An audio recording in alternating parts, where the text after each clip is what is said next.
Israel air force ने Lebanon में Hezbollah के कई बड़े ठिकानों पर हमले किए, जिसमें मिसाइल और रॉकेट फोर्स के कमांडर इब्राहिम मोहम्मद कबीसी मारा गया। इसके साथ ही दाहा के अल रबीबी क्षेत्र में एक इमारत पूरी तरह से नेस्तनाबूद हो गई।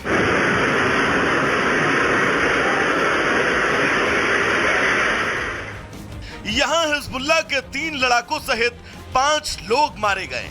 इब्राहिम मोहम्मद कबीसी की मौत इजराइल की बड़ी कामयाबी मानी जा रही है। वहीं हिजबुल्लाह के लिए यह बड़ा झटका है।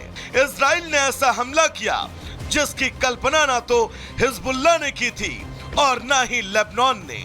इजराइल के बारूदी प्रलय से हिजबुल्लाह में कोहराम मचा है। जानकारी के मुताबिक आईडीएफ के हमले में हिजबुल्लाह के कमांड पोस्ट, उसके ठिकाने, missile launch site, rocket launch site, हथियार गोदाम और रॉकेट फैक्ट्री तबाह हो गई। इजराइल की बमबारी में उसके 6 से ज्यादा बड़े कमांडर मारे गए। हमले में उसके दक्षिणी कमांड के चीफ अली कराकी के भी मारे जाने की बात सामने आ रही है। वो हिजबुल्लाह में 3रे नंबर का कमांडर था।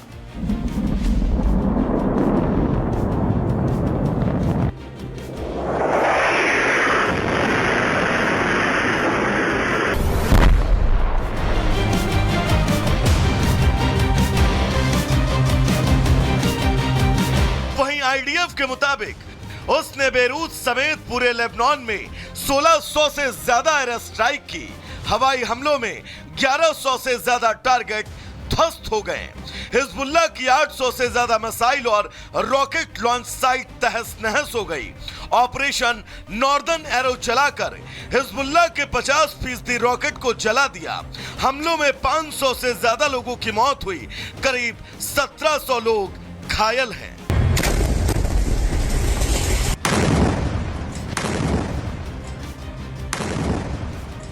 आपको बता दें कि शुक्रवार को ही इजरायली सेना ने हिजबुल्लाह के Radwan special forces commander Ibrahim Aqil और लगभग 15 अन्य कमांडरों को मार गिराया था। वहीं सोमवार को इजरायली सेना ने हिजबुल्लाह के 3रे कमांडर अली कराकी की हत्या का प्रयास किया, जो हिजबुल्लाह प्रमुख हसन सैयद नसरल्लाह के शीर्ष सैन्य सलाहकारों की तिकड़ी का अंतिम जीवित सदस्य था। सूत्रों के मुताबिक लगातार इजरायली हमलों में हिजबुल्लाह के 800 से ज्यादा लड़ाके मारे गए, लेकिन हिजबुल्लाह इससे इनकार कर रहा है। साफ है कि हिजबुल्लाह की कमर पूरी तरह टूट चुकी है।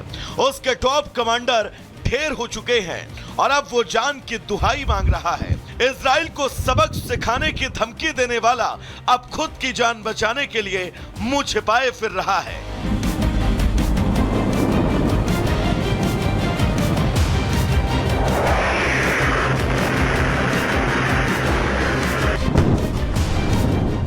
Bureau report, Republic Bharat.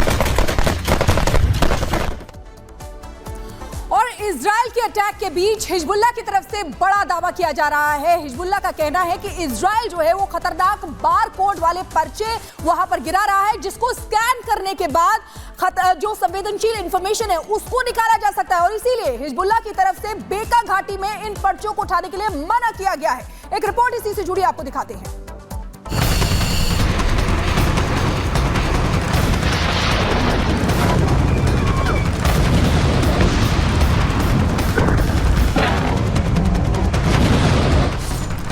अक्टूबर 2023 हमास ने इजराइल पर सबसे बड़ा हमला किया।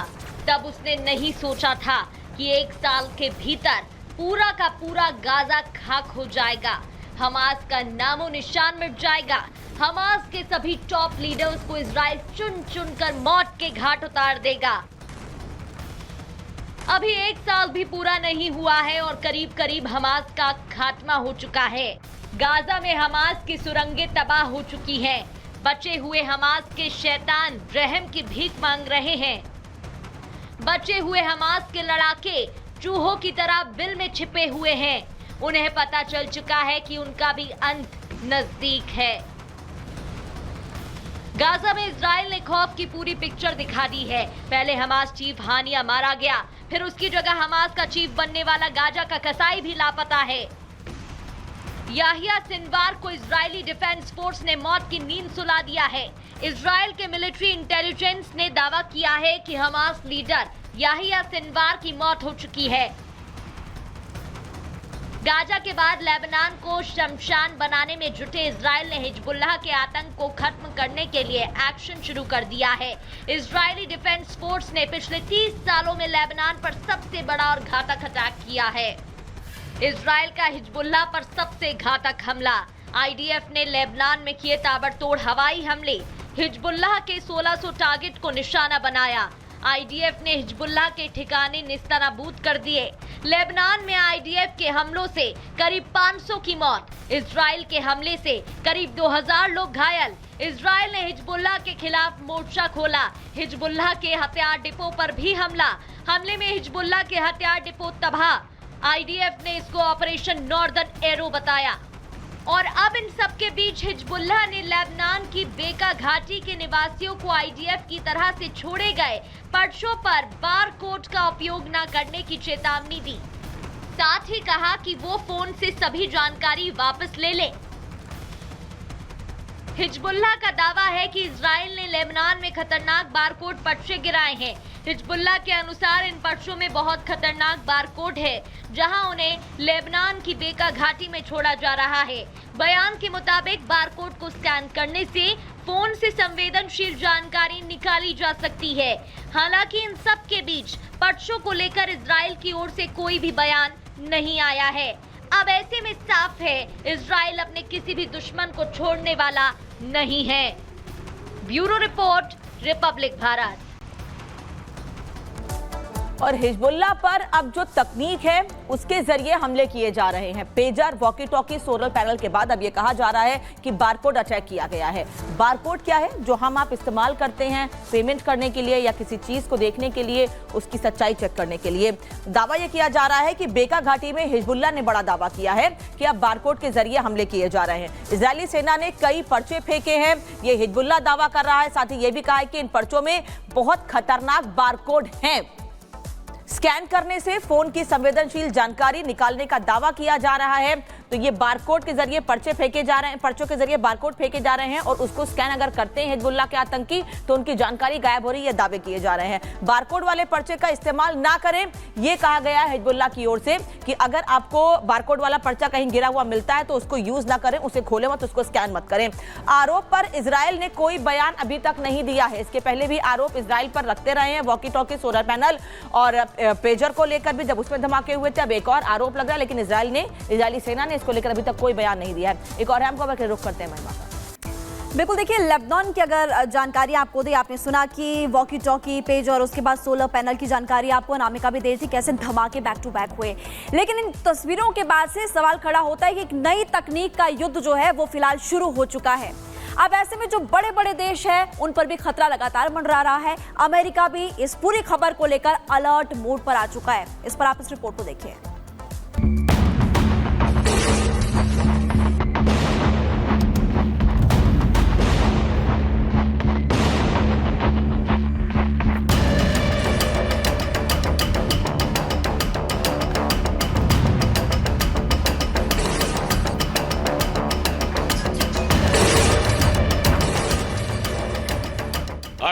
घंटे लेबनान में एक के बाद एक कई धमाके। Pager, walkie talkie, solar panel सब फटे।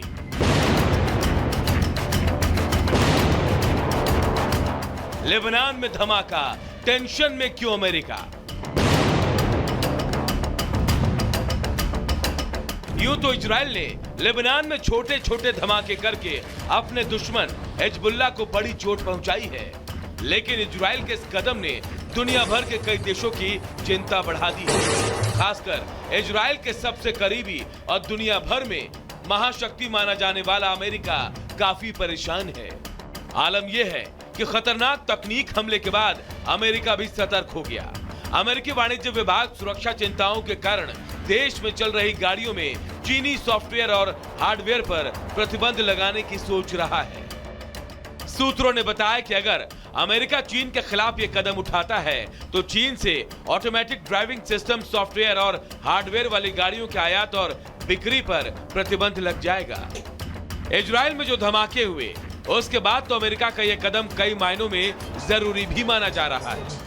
अब आप ही समझिए, जिन पेजर में धमाके हुए थे वो कंपनी ताइवान की थी। पेजर हंगरी के बुडापेस्ट में तैयार किए गए थे। लेबनान में लोगों ने उन्हें खरीदा और फिर उनमें जानलेवा धमाके हो गए। ये पहला मौका नहीं है जब चीन के उत्पाद को लेकर दुनिया के किसी देश ने अपनी चिंता जाहिर की है। इससे पहले ब्रिटेन ने भी इस बात का दावा किया था कि घर घर में इस्तेमाल हो रहे चीनी सामान में माइक्रोचिप लगी है। ब्रिटिश सरकार ने एक लंबी जांच के बाद इस बात का दावा किया था। इन चिप के जरिए निजी जानकारियां हासिल करने का भी आरोप लगाया गया था।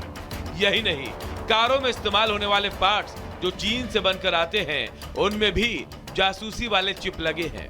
अब अमेरिका को लग रहा है अगर इजराइल दूसरे देश में बने पेजर में धमाके कर सकता है तो कहीं चीन उसकी सड़कों पर चलने वाली